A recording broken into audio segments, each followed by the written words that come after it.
नमस्कार, दोपहर की नंबर 1 डिबेट में आपका स्वागत है। मैं हूं आपके साथ हिमांशु दीक्षित। छठे चरण का चुनाव चल रहा है। आज दिल्ली, यूपी, बिहार समेत 8 राज्यों की 58 सीटों पर वोटिंग हो रही है।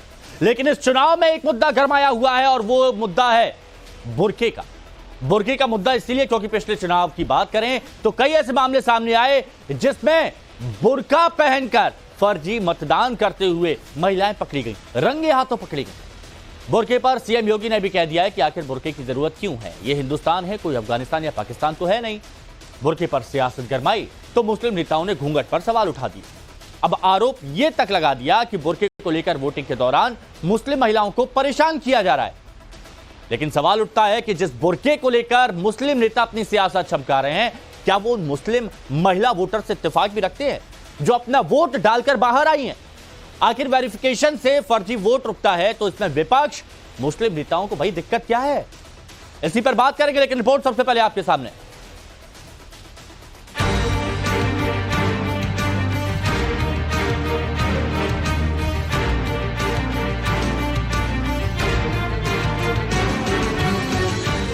लोकसभा चुनाव के इस महापर्व में आज छठे चरण की वोटिंग जारी है। संविधान बदलने, धर्म के नाम पर आरक्षण, विरासत टैक्स जैसे मुद्दे अलग अलग चरण में हावी रहे हैं। अब इस चरण में जो सियासी मुद्दा गरमाया वो है बुर्के वाली महिला वोटर्स का। पोलिंग बूथ पर वेरिफिकेशन के साथ बुर्के में आई महिलाओं का वोट डले, ये मांग बीजेपी ने की तो विपक्ष और मुस्लिम नेता भड़क उठे। आरोप लगाए कि यह मुस्लिम महिलाओं को परेशान करने की वजह है। मसला बुर्का वर्सेस घूंघट हो गया। अगर आपको पहचान दिखानी पड़े तो इसमें क्या बुराई है? जिसका नाम वोटर लिस्ट में है, जाहिर सी बात है उसे अपनी पहचान दिखाकर ही पोलिंग ऑफिसर वोट डालने की अनुमति देता है। तो इसमें बुराई क्या है? इसमें कोई गुनाह नहीं है। इसमें बात सिर्फ इतनी है कि सही व्यक्ति अपना मतदान कर सके और कोई किसी को परेशान नहीं कर रहा है और ना कर सकता है। देखिए, बुर्के की चेकिंग नहीं है, ये कहीं ना कहीं मुसलमान का नाम लेके वोट बैंक बनाने की बात है। आप मुझे बताइए, जितने भी दिल्ली में आउट एरियाज हैं, क्या ये लोग उन महिलाओं की भी चेकिंग करेंगे जो महिलाएं घूंघट लेके जाती हैं? आउट एरिया में सब महिलाएं, चाहे वो यूपी की रहने वाली हो, चाहे बिहार की रहने वाली हो, चाहे हरियाणा की रहने वाली हो, वो सब घूंघट करते हैं अपनी साड़ी में। क्या उनकी भी ये लोग जांच करेंगे? तो ये सवाल ये नहीं कि घूंघट क्या है, पर्दा क्या है, बुर्का क्या है। सवाल ये है कि तुष्टीकरण करना है बुर्के का नाम लेकर, मुसलमान का नाम लेकर। बुर्के पर हो रही सियासत पर मामला तब और गर्मा गया जब सीएम योगी आदित्यनाथ ने भी कांग्रेस और मुस्लिम पर्सनल लॉ लागू करने सहित बुर्के पर राजनीति करने तक पर घेर लिया। आएंगे, पर्सनल लॉ लागू करेंगे। पर्सनल लॉ का मतलब जानते हैं आप? पर्सनल लॉ का मतलब है तालिबानी शासन, जिसमें महिलाओं को स्कूल जाने से रोका जाता है, जिसमें महिलाएं बेटियां स्कूल नहीं जा पाएंगी, महिलाएं बाजार नहीं जा पाएंगी, उनको बुर्का पहनना पड़ेगा। अरे ये हिंदुस्तान है, ये कोई अफगानिस्तान थोड़ा है, पाकिस्तान थोड़ा है कि कोई बुर्का पहनेगा यहाँ पे। फर्जी वोटिंग की आशंका को लेकर जिस बुर्के पर सियासत हो रही है, विपक्ष इसे मुस्लिम महिलाओं से जोड़ रहा है। शायद उन्होंने मुस्लिम महिलाओं की राय नहीं जानी। वोट डालकर बाहर निकली बुर्के वाली मुस्लिम वोटर्स ने भी कह डाला कि वेरिफिकेशन से उन्हें कोई दिक्कत नहीं है। अगर किसी को देखो, जिसको शक है वो चेक कर सकता है, व्हाई नॉट? मैं तो फेस भी शो कर सकती हूँ, इनफैक्ट वोट दिया है हमने और ये हमारा राइट है। अगर लेडीज ही लेडीज का चेक कर रही है तो कोई प्रॉब्लम नहीं है। अंदर वेरिफिकेशन हो रहा है क्या प्रॉपर, मतलब चेक किया जा रहा है फेस और ये? जी करा जा रहा है। इससे कोई समस्या तो नहीं किसी भी तरह की? नहीं, क्यों गलत है यार? सबका अधिकार है, ये तो वोट डालना सबका अधिकार है। वोट डालना अधिकार है, लेकिन चेक करना चाहिए, वेरीफाई करके, ताकि कोई गलत ना आ जाए। गलत ना आ जाए, सही बात है। इसको सही मानती है कि इसको अच्छे से वेरीफाई? जी बिल्कुल ठीक हो रहा है, सब कुछ इंक्वायरी सारी सही है। सही है जी, कोई दिक्कत अंदर तो नहीं। विपक्ष और मुस्लिम नेताओं की सियासत मुस्लिम महिला वोटर्स के इन बयानों से धराशायी हो जाती है जब बुर्के में आई मुस्लिम महिला अपने वेरिफिकेशन से दिक्कत ना होने की बात कहती है, और जब वो भी चाहती हैं कि फर्जी वोटिंग ना हो, तो विपक्ष और मुस्लिम नेताओं का इस पर हाय तौबा मचाना आखिर कहां तक सही है। Bureau report, times now, Navbharat.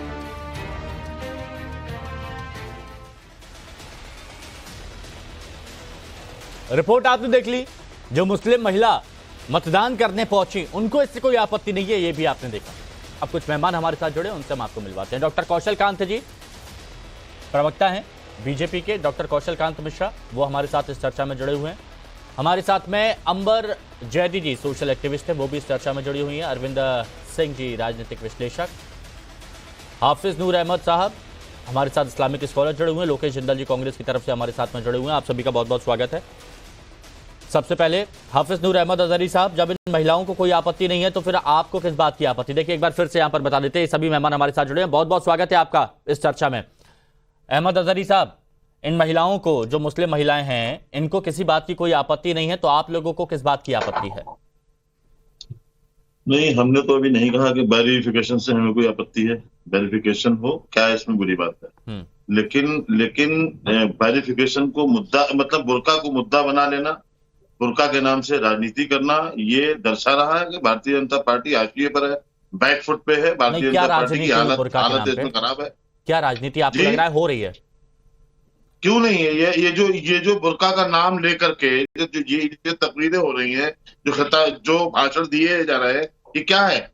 ये हिंदू समाज को मुस्लिम समाज के प्रति एक डराया जा रहा है, धमकाया जा रहा है कि भाई आप भाजपा को वोट दो, भाजपा ही आपकी है। नहीं, ये मुद्दा नहीं है अजहरी साहब। मेरा देखिए, आज मैं बहुत क्लियर कट में बात करूंगा, लाग लपेट के बात करने का मकसद ही नहीं रहता दोपहर की 1 बजे की डिबेट में। अजहरी साहब, बीजेपी की तरफ से अगर ये कंप्लेंट की गई है चुनाव आयोग, सुनिए ना, आजादी से लागू है। अरे अजहरी साहब, मैं आज राजनीति वाली बात नहीं कर रहा हूं, समझिए तो। मैं कहीं किसी का ब्लेम नहीं करूंगा। कभी तालिबानी सोच यहाँ पर। अरे मेरी बात तो सुनिए अजहरी साहब, मैं ये कह रहा हूं, अगर बीजेपी चुनाव आयोग से ये मांग करती है कि दिल्ली में अगर बुर्का पहन के कोई महिला मतदाता आती है तो उसकी चेकिंग करे, तो इसमें आपको कोई आपत्ति है? महिलाओं को आपत्ति नहीं है, और इसको आप क्यों जोड़ रहे हैं बुर्के से? अरे साहब, ये सब कुछ भारतीय जनता पार्टी की सरकार में हो गया ना। इससे पहले महिलाएं वोट चुनाव किसी भी राज्य में हो, किसी की भी सरकार हो, मौलाना साजिद रशीदी ने अभी एक बात बोली कि घूंघट वाली महिलाओं का क्या करेंगे? भारतीय जनता होनी चाहिए जांच। जवाब दें। अरे जांच होनी चाहिए, जांच होनी चाहिए।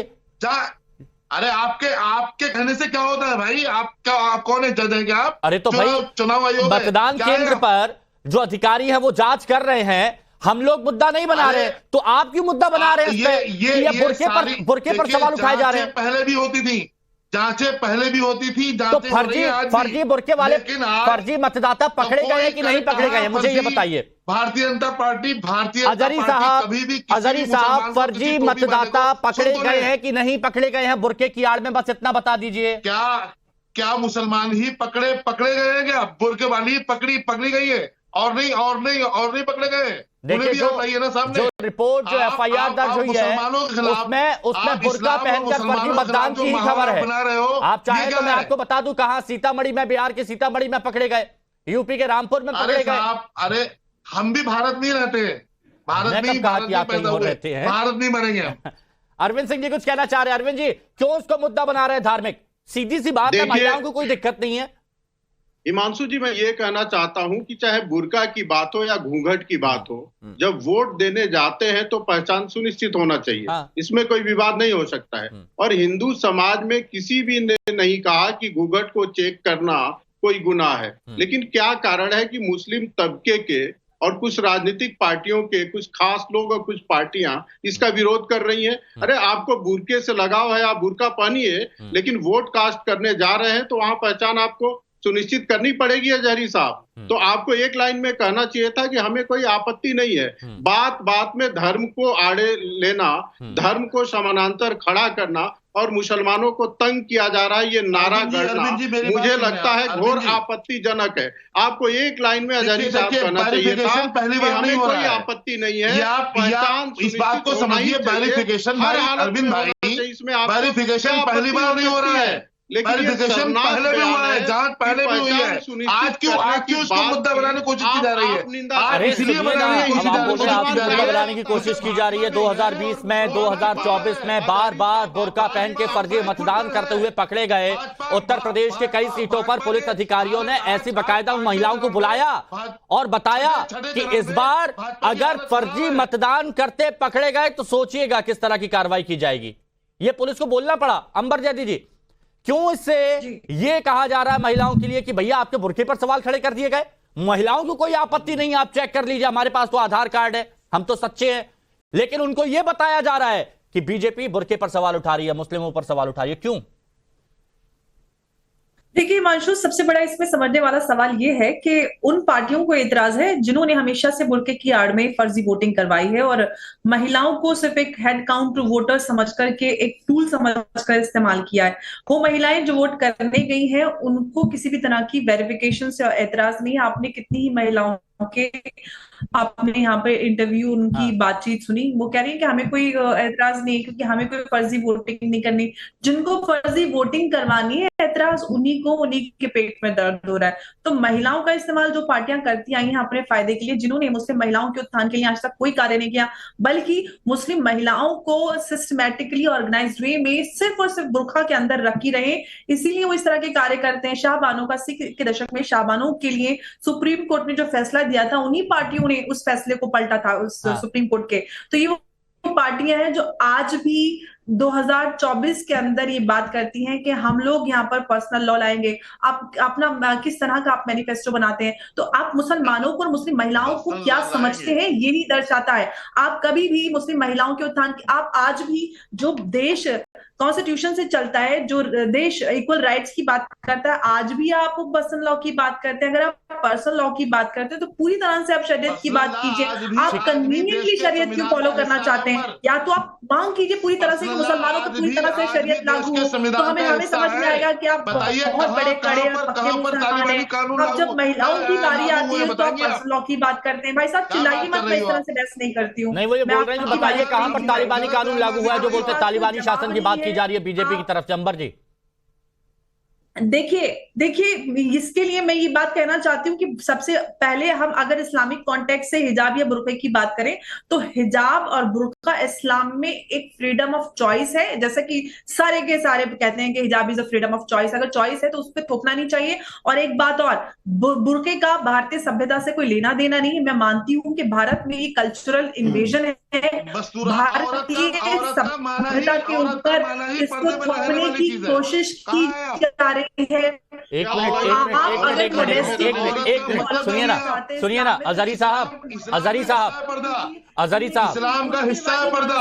नहीं, इस्लाम का हिस्सा है पर्दा। आप ये कहीं पर मेरे को बता दीजिए, कहीं पर ये बता दीजिए, अंबर जैदी भी हैं, आप कहीं पर ये बता दीजिए कि पहनना जरूरी ही है, कंपलसरी ही है, ये कहां लिखा है? अरे साहब, अरे औरत का माना ही पर्दा है। पढ़िए ना आप, पढ़वाइए आप सही से, इसकी आप जानकारी ले लीजिए। औरत, लफ्ज़ औरत क्या है? नहीं, तो मतलब आप चाहते हैं कि जितनी भी मुस्लिम महिलाएं कंपलसरी कर दिया जाए उनके लिए हिजाब, कंपलसरी कर दिया जाए बुर्का। देखिए कंपलसरी कर नहीं दिया जाए, इस्लाम में कंपलसरी है हिजाब। हाँ, अब बताइए, अब यहाँ पर ये कहा जाता है, आप उसको नहीं रोक सकते। अब ये बताइए ये कहा जाता है कि बुर्का पहनना कंपलसरी, आप ऐसी अभी भी आप नहीं कर रहे हैं वो ना करें, लेकिन किसी को रोक नहीं सकते आप। ठीक है, आप जबरदस्ती कर सकते हैं। एक मिनट, बिल्कुल नहीं। जबरदस्ती किसने की? जबरदस्ती करने का कौशल काजी थोड़ा सा रखिएगा, कौशल काजी थोड़ा सा रखिएगा। लेकिन बताइए लोकेश जिंदल जी, क्या आप हाफिज नूर अहमद अजहरी साहब की बातों से इत्तेफाक रखते हैं, मानते हैं? सही कह रहे हैं। नमस्कार। देखिए 1951-52 में जब हमारे पहले चुनाव हुए तो उस समय सुकुमार सेन लिखते हैं कि ऐसे कई घर थे जहां पे महिलाएं, हिंदू महिलाएं अपना नाम भी बताने से परहेज करती थी। उन्होंने नाम लिखा था कि इस व्यक्ति की पत्नी या फिर इस व्यक्ति की माँ, इस तरह से वो पूरा नाम, और घूंघट तो दूर की बात है, ठीक है, वो घूंघट भी हटाने से मना कर देती। तो इस पर सुकुमार सेन जी ने कहा कि वेरिफिकेशन बहुत महत्वपूर्ण है किसी भी वोटिंग के लिए, और उन वोट्स को जो है मना कर दिया गया उस 1951-52 में। तो किसी भी वोटर को अगर अपनी वोट का एक्सरसाइज करना है, वेरिफिकेशन तो देना होगा। लेकिन वर्तमान में ये बहुत ही अच्छा दृश्य है जब महिलाएं, किसी भी धर्म की मुस्लिम महिलाएं वोट दे रही हैं, अपना फ्रेंचाइज एक्सरसाइज कर रही हैं। ये सशक्तिकरण दिखाता है और इस चीज की और ज्यादा सराहना करनी चाहिए ताकि महिलाएं और बाहर आए और वोट दें, ना कि इसका राजनीतिकरण करना चाहिए। तो ये अनिवार्य बन जाता है, इलेक्शन कमीशन इसका कॉग्निजेंस ले और एक तरह का डायरेक्टिव दे सभी पॉलिटिकल पार्टीज को कि इस तरह के मुद्दों पर राजनीतिकरण करना वोटर पर गलत प्रभाव डालता है। एक तरह से उनकी जो फ्रेंचाइजी है एक्सरसाइज करने में एक तरह का अड़चन पैदा। ठीक है, अब मेरे को यह बताइए जिंदल साहब, चुनाव आयोग की गाइडलाइन है, उसमें कहा गया बुर्का हो या घूंघट परेशान ना किया जाए, लेकिन अधिकारी चेहरे का मिलान करें, है ना, ये बात कही गई है। बीजेपी ने भी यही मांग करी है। तो कांग्रेस की तरफ से ऐसा बयान क्यों आता है कि अल्पसंख्यक महिलाओं के पहनावे के अधिकार का ये मजाक बना रही है बीजेपी, अगर ये मांग की गई है तो? जी देखिए, इस तरह का बयान दे देना कि भाई पर्सनल लॉ बोर्ड आने के बाद में तालिबान का शासन आ जाए और चुनाव के वक्त बयान दे देना इस तरह, या फिर इस तरह की कोई टिप्पणी दे देना कि भाई जो है बुरखे में अगर कोई महिला जा रही है, बुरखा एक माध्यम हो रहा है जिससे फेक वोट दिए जा रहे हैं। अब मुझे बताइए, अगर इस तरह की बात फैलाई जाती है तो इससे एक तरह की हिंसा फैल सकती है। कोई भी महिला जो बुरखे में कहां पर हिंसा पे आ रहे हैं, उसे तो मतलब जांच की बात यहां पर नहीं होगी? अगर जांच के लिए कहा गया है कि जांच की जाए, क्या गलत मांग की गई है? अब ऐसे में आप लोगों की तरफ से अगर ये कहा जा रहा है कि मुस्लिम महिलाओं के पहनावे के अधिकार के साथ ये मजाक है, तो फिर क्या संदेश जाएगा मुस्लिम महिलाओं में? देखिए पोलिंग एजेंट जो बूथ में रिप्रेजेंट होते हैं, उनके पास ये प्रिसाइडिंग ऑफिसर को वो हमेशा जाके कंप्लेन कर सकते हैं। अगर बाय चांस उनके पास में कोई भी अगर वोटर उन्हें लगता है किसी भी पार्टी का कि ये वोटर जो है फ्रॉड है या फिर ये वोटर सही नहीं है, प्रिसाइडिंग ऑफिसर को जाकर बोल सकते हैं और उस समय वो वोट इनवैलिड हो सकता है। अच्छा, ऐसा नहीं है कि किसी भी प्रकार से जो है इनवैलिड वोट किया जा रहा है। नहीं तो जांच अगर होती है तो क्या दिक्कत है? चलिए, ये तो मैंने आपका जवाब जान लिया। डॉक्टर कौशल कांत मिश्रा जी, थोड़ा वक्त लग गया आपके पास आते आते, लेकिन मिश्रा जी ये बताइए, कह रहे हैं जिंदल साहब कि माहौल खराब हो सकता है। आप लोग शरिया की बात कर रहे हैं, आप लोग कह रहे हैं कि ये कानून ला दिया जाएगा, बुर्का पहनना अनिवार्य हो जाएगा, अगर ये आ गए तो शरिया लागू हो जाएगा। भड़काने की बात आप लोग कर रहे हैं बीजेपी वाले, ये आरोप है। हिमांशु जी, लोकेश जी ने भी जो बात कही कि जब देश आजाद हुआ था तो वो अपना नाम बताने में शर्माती थी, किसकी पत्नी है और ये बताने में उन्हें डर नहीं था। तो यहीं पे लोकेश जिंदल साहब एक्सपोज होते हैं। आज भी मेरी माँ मेरे पिताजी का नाम नहीं लेती, आज भी बहुत सारे हिंदुस्तानी घरों में पत्नियां अपने पति का नाम नहीं लेती, वो अपना नाम खूब बताती। तो लोकेश जी कम से कम झूठ ऐसा बोलिए जो पकड़ा ना जाए। दूसरी बात अगर आप लोग होते हैं, नहीं कुछ लोग नहीं लेते ना, मैं आपके बीच में नहीं सुनिए, गाँव में कुछ लोग होते हैं मिश्रा जी, देखिए ये बहुत ज्यादा जरूरी नहीं है, हालांकि उनकी बात भी सही है, कुछ महिलाएं होती हैं जो नहीं लेती हैं खुलकर। मैंने ये नहीं कहा, मैंने हिमांशु जी बिल्कुल नहीं कहा कि ये जरूरी है। मैंने ये कहा कि क्या प्रैक्टिस थी हिंदुस्तान में, प्रैक्टिस ये थी कि पत्नियां अपने पति का नाम नहीं लेती थी, ये प्रैक्टिस थी। लेकिन आज ये मैंडेटरी की बात मैंने नहीं की, पर वो ये कह रहे हैं कि वो अपना नाम नहीं बताती थी, तो यहाँ पे वो एक्सपोज होते हैं। दूसरी चीज, आप ये कहते हैं कि सरिया लॉ, आप ये बताइए, इनका अपना घोषणा पत्र कांग्रेस का खुद ये कहता है कि ये जिसकी जितनी संख्या बारी उसकी इतनी हिस्सेदारी पे जाएंगे, ये संपत्तियों का ब्यौरा करेंगे, ये बहुसंख्यकवाद को खत्म करेंगे और ये धर्म के आधार पर अधिकार देने की बात करते हैं। तो धर्म के आधार पर अधिकार किसको मिलता है? इस्लाम को मिलता है, मुस्लिम को मिलता है, मुस्लिम पर्सनल लॉ के थ्रू, यानी वो शरीयत की बात करते हैं। ये सारी चीजें मैं थोड़ी ना बोल रहा हूँ, ये सारी चीजें कांग्रेस ने अपने घोषणा पत्र में कही हुई है और ये कोई नई बात नहीं है। और अगर आगे बढ़ते हैं तो कांग्रेस के कार्यकाल को अगर हम शुरू से देख लें, 1900 जब हमारा देश आजाद हुआ था, उसके बाद ये पहले बार क्या लाए, ये इन्होंने हिंदू कोड बिल लाया, बट यूसीसी नहीं लाए, मुस्लिम पर्सनल बोर्ड रहा। उसके बाद जब आप ये देखिए शाहबानो का केस हुआ था, जब सुप्रीम कोर्ट महिला के अधिकार के लिए खड़ी हुई, तो पूरी पार्लियामेंट यानी कांग्रेस सरकार ने सुप्रीम कोर्ट के लॉ को पलट करके पार्लियामेंट का सहारा लेके शरीयत का साथ दिया। उसके बाद अगर हम आगे बढ़ते हैं तो जिस तरीके से ये माइनॉरिटी कमीशन एक्ट लाए, माइनॉरिटी कमीशन एक्ट मतलब ये कह रहे हैं झुकाव कांग्रेस का एक तरफ दिखता है। हमें ये मैं नहीं कहता, ये इनका घोषणा पत्र कहता है। 2014 का घोषणा पत्र देख लीजिए, 2014 के पहले 2009 का घोषणा पत्र देख लीजिए। अब ये आपने अपनी बात कही, अब अरविंद जी शायद कुछ इसमें ऐड ऑन करना चाह रहे हो। अरविंद जी प्लीज। देखिए हिमांशु जी, मेरे को 1 मिनट दीजिएगा, मैं एड ऑन भी करूंगा और अजहरी साहब ने जो बोला है उस पे अपनी आपत्ति भी दर्ज कराऊंगा। एक तो कांग्रेस इस देश में सांप्रदायिकता की जननी है और मैं कहता हूं तो लॉजिक है, क्योंकि कांग्रेस ने धर्म के आधार पे, मजहब के आधार पे देश के विभाजन के दस्तावेज पे साइन किए, मजहब के आधार पे विभाजन स्वीकार किया। दूसरा, आजाद हुआ तो मजहब के आधार पे कानून बनाए, हिंदुओं के लिए सामान्य कानून और मुसलमानों के लिए विशेषाधिकार। और शाहबानो केस में जब मुसलमानों के धर्म पर कोई टिप्पणी किया, कोई मुस्लिम महिला को अधिकार मिला, तो मुस्लिम पर्सनल लॉ में हस्तक्षेप हो रहा है, इसके कारण संविधान में संशोधन करके पलट दिया। और आज कांग्रेस मुस्लिम लीग के भूमिका में है, जो कहती है कि इस देश में बहुसंख्यकवाद का कोई स्थान नहीं होगा, लेकिन मुसलमानों को, अल्पसंख्यकों को विशेष सुविधा मिलेगा भाषा के आधार पे, पहनावे के आधार पे। आप बताइए इस देश में धर्म की क्या भाषा हो सकती है? भाषा क्षेत्र की होती है, प्रदेशों की होती है।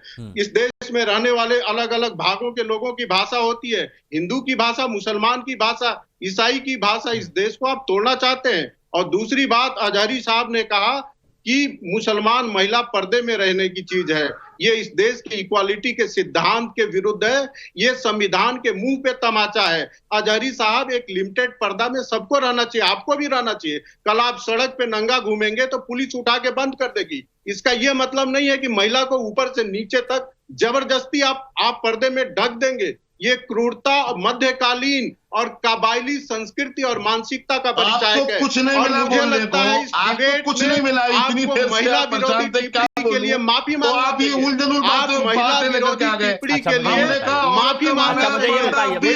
मुझे ये बताइए, सुनिए ना, अरविंद जी ने एक लॉजिकल बात कही, अरविंद जी ने एक लॉजिकल बात कही, अजहरी साहब, अरविंद जी ने एक लॉजिकल बात कही, बताइए ना, दिशा निर्देशित करेंगे, सुनिए ना, बताइए कैसे रहेगी क्या? अच्छा, अरविंद जी ने लॉजिकल बात कही है ना। अच्छा ये बताइए, अगर महिलाएं पर्दा सिर्फ पर्दे के लिए बनी है तो आप भी पर्दा कीजिए, आपको क्या दिक्कत है? आप भी किसने कहा पर्दे के लिए बनी है? तो आपने कहा, किसने कहा पर्दे के लिए बनी है? आपने कहा कि इस्लाम में पर्दा जरूरी है। महिलाएं इस्लाम, अरे इस्लाम के लिए जंगों में लड़ी है, पढ़ लीजिए। अरे महिलाएं लड़ी है, इस्लामी जंगों में लड़ी है महिलाएं, निकल के आई है, औरत का माना है गैर महरमों से, गैर जो उसका महरम नहीं है उससे पर्दे का हुक्म है शरीयत में। तो अब कोई नहीं अगर रह रहा पर्दे में तो जबरन कोई नहीं रखवा है किसी को। आप लोग देख सकते हैं, आपको कोई दिक्कत नहीं है, आपत्ति नहीं है? क्या चीज? ये सिर्फ महिलाओं के लिए है? नहीं, और सबसे पहले तो कुरान ने ये कहा कि मर्दों को अपनी निगाहों को नीचे रखना चाहिए। हाँ, सबसे पहली बात तो ये है। तो यहाँ पर अंबर जैदी जी, आप अपनी नजर नीचे रखिए ना। फिर भारत का संविधान, अरे आपको लग रहा है हमारी नजरों पर है क्या? अरे तो फिर आप यही बात कर रहे हैं। अब यही चीज यही आएगा, मैंने आपको दिखा दिया, दिक्कत हो गई। आप ये बोल रहे हैं कि महिलाएं वहां पर बुर्का पहने, देखिए मर्दों की नजर नीची रहनी चाहिए। महिला बुर्के का कोई जिक्र नहीं है कहीं। आपने क्या कहा शुरुआत में? क्या है हुक्म? ये औरत का माना है पर्दा, पर्दे में मतलब पर्दा ही माना औरत का है।